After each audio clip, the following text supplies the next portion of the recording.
दंडोत प्रणाम.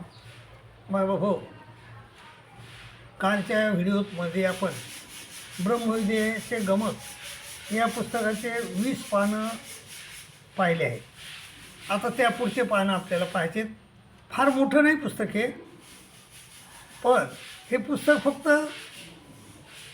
70-88 पानाचं आहे. 88-90 पानं आहे त्याच्यात. तर पण हे पुस्तक साधकाला संजीवनी ठरणार आहे. साधकाचा ब्रह्मविद्येचा शिक्षणाचा रस्ता ह्याच पुस्तकातून जातो. हो, असं पुस्तक आजपर्यंत कोणी छोट्या मोठ्या साधकानं लिहिलं नाही, परंतु मला आयर्मलच्या बाबाची कृपा झाली आणि त्या आयर्मलच्या बाबाच्या कृपेनं मी हे पुस्तक लिहू शकलो. तर ह्या पुस्तकामध्ये मी अनेक गोष्टी 20 याच्यामध्ये बघा, तुम्हाला 20 पानामध्ये तुम्हाला कितीतरी गोष्टी समजून सांगितलेल्या आहेत. तर ते 20 पानं ज्याला पाठ होते त्याला निश्चितच ब्रह्मविद्याचा म्हणजे 9 प्रकरणाचा अभ्यास होईल. आणि 9 प्रकरण म्हणजेच ब्रह्मविद्या. देवानं म्हणजे 56 वर्षाचं ब्राह्मणामध्ये फक्त आपल्याला सांगितलं आहे काय, फक्त आपल्याला सांगितलं आहे की 9 प्रकरणं सांगितले.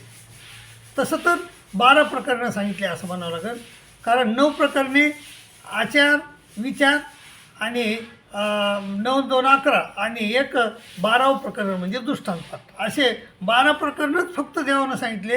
आणि त्याच्यावर मग नंतर अनेक भाष्य झाली, म्हणजे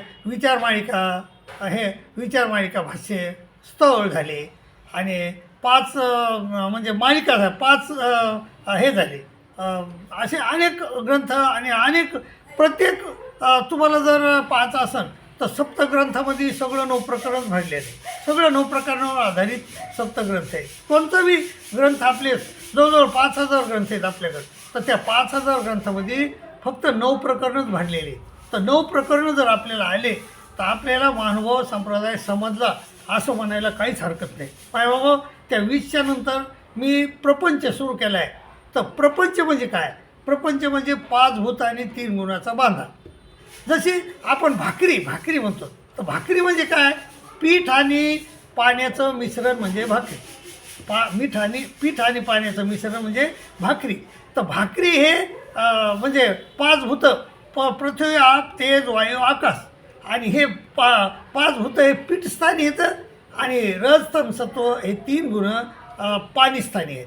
तर पाणी आणि पीठ एकत्र झालं की काय होतं आहे? भाकरी तयार होती. भाकरी म्हणजेच एक भेंड आहे छोटा मोठा, आणि तसाच हा भेंड 56 कोटी योजनेचा भेंड तयार होतो. तर मग हा जो प्रपंच आहे, तर हे प्रपंच आहे कुठं बाबा? तर तो प्रपंच कुठं आहे म्हणले तर जीव कुठं आहे म्हणले? जीव तमात आहे. देवता कुठं येतं? आपापल्या स्वरूपी. ते 9 स्वरूप आहेत त्याचे पाहिले आपण. आणि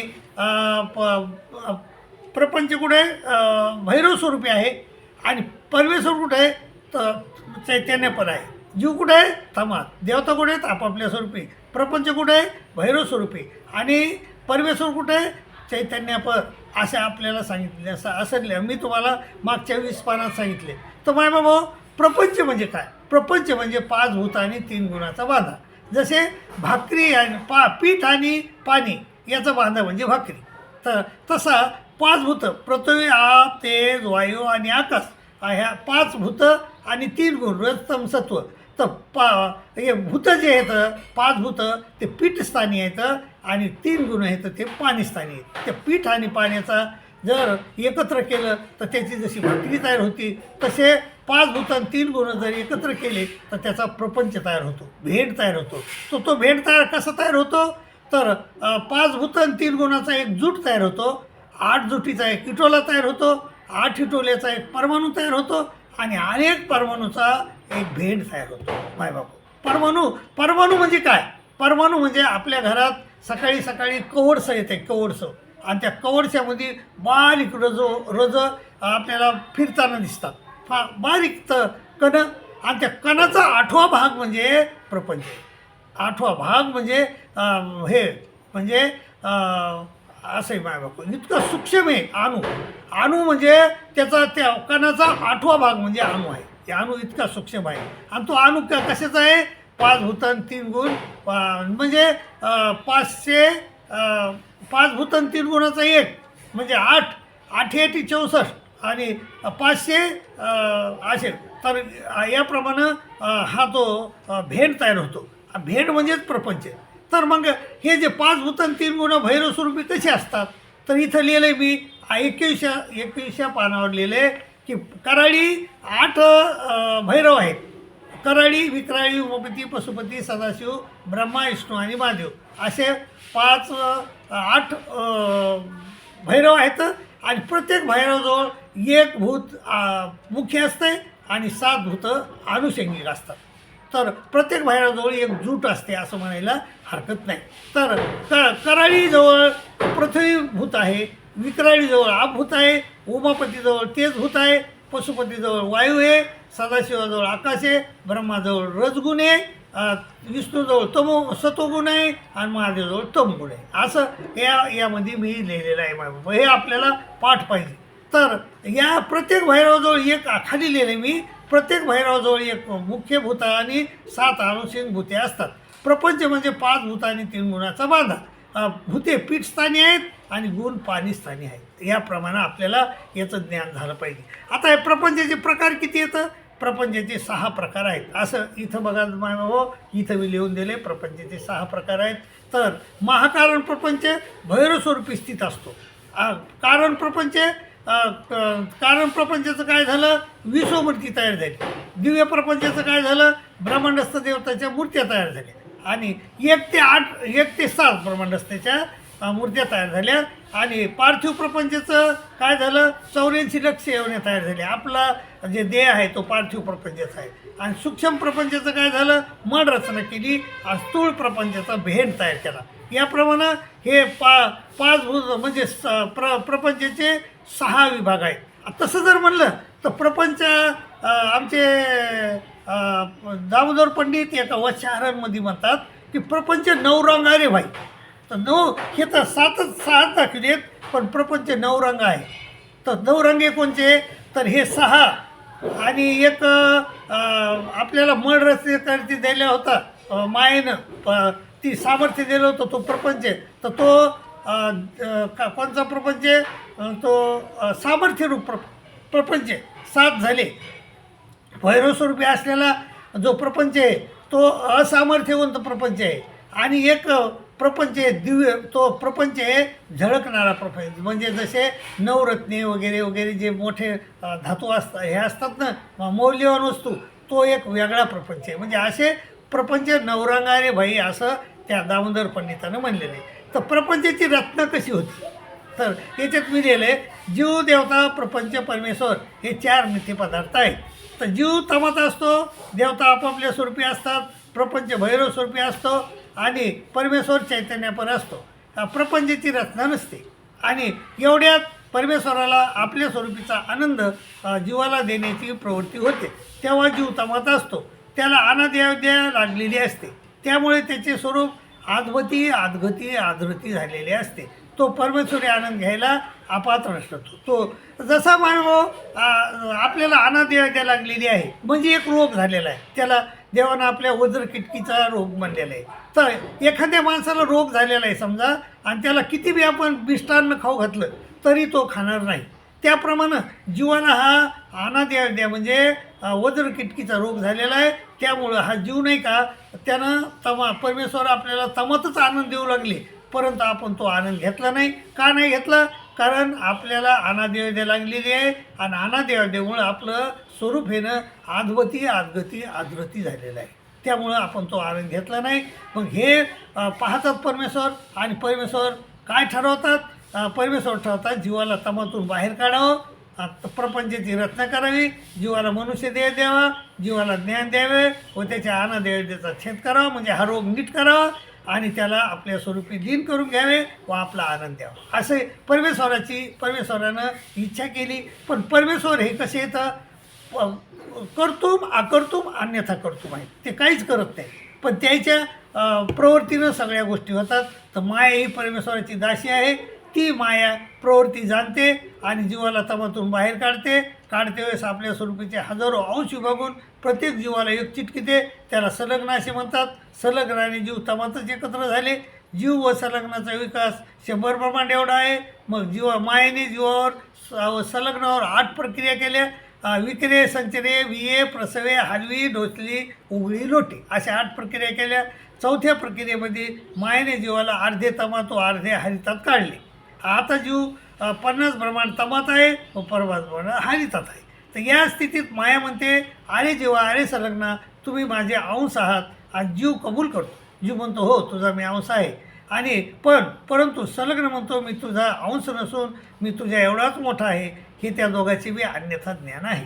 आणि त्या अन्यथा त्यामुळे जीवाचा आणि संलग्नाचा संकोच होतो. तर त्या संकोचाला आद्यमळ असे म्हणतात मायबाप. तर हे 100 गुणे 90 बरोबर 10 एवढा संकोच होतो.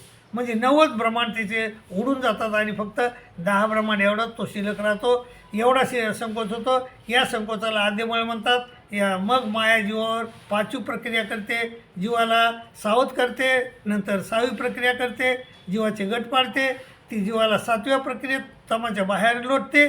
हरितात आल्यावर जीवाने स्वतःच्या अंगाला मळ लावून घेतले. हरितात आल्यावर जीवाचं स्वरूप हे 10 ब्रह्मांड एवढं असते. आणि मग तिथं आल्यावर त्यानं मळ लावून घेतले. प्रथम विसोमळ लावला आणि विसोमळ लावला की 10 गुणे 9 बरोबर 1 एवढा संकोचला.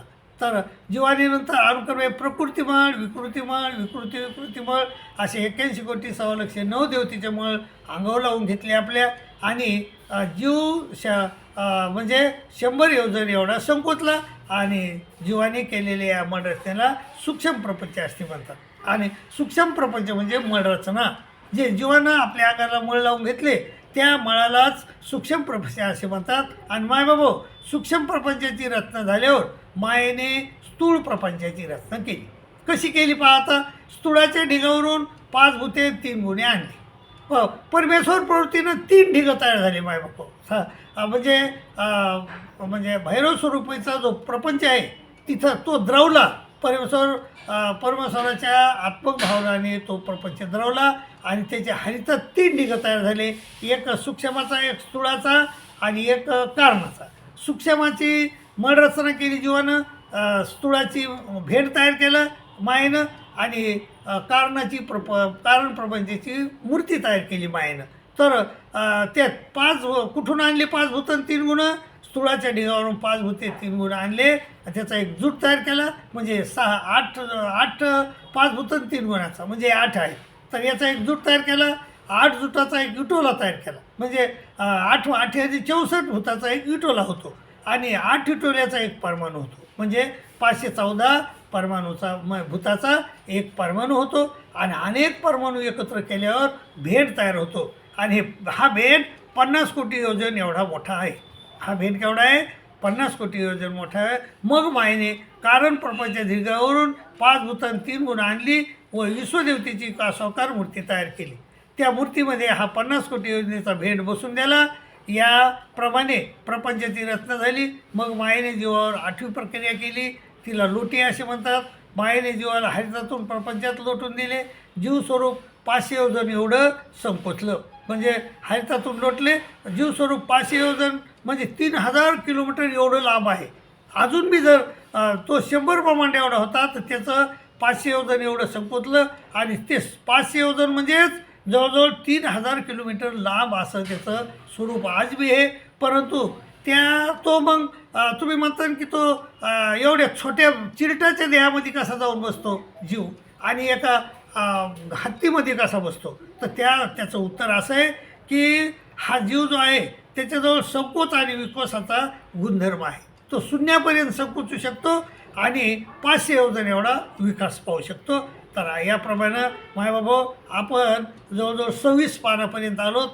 तर आता आपण प्रपंचाची रचना झालेली आहे. आता इथून पुढचा मी व्हिडिओ तुम्हाला उद्याच्या याच्यामध्ये टाकन.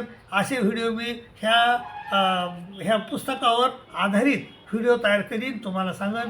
पण तुम्ही मायबाबा 50 रुपयाकडे बघू नका. हे पुस्तक तुम्ही म्हणजे मागून घ्या. मी तुम्हाला मागून देतो पाठवून. आणि फक्त 50 रुपयाचं पुस्तक आहे. मायबाबा, हे पुस्तक आपण जर एखादा आपल्या घरी पंचावताराचा कार्यक्रम घेतला तर त्या पंचावताराच्या कार्यक्रमात आपण हे पुस्तक वाचनिक आणि म्हणजे अभ्यास करावा म्हणून आपण तो पुस्तक आपण प्रेझेंट म्हणजे एक सप्रेम भेट म्हणून दिलं तरी बी चालतं आहे.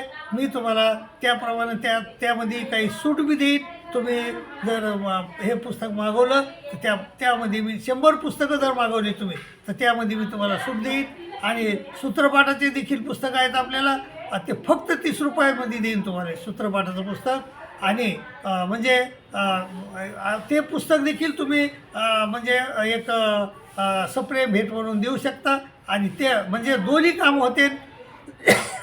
एक सप्रेम भेट बी देणं होती आणि दुसरी गोष्ट आपल्याला काय होतं आहे, आपल्याला एक धर्मकार्य बी आपल्या हातून होऊ शकतं आहे. काय माहीत 10-5 लोक जरी 100मधले 10-5 लोक जरी त्यावरून अभ्यास केला तर परमेश्वर आपल्यावर निश्चित दया करते.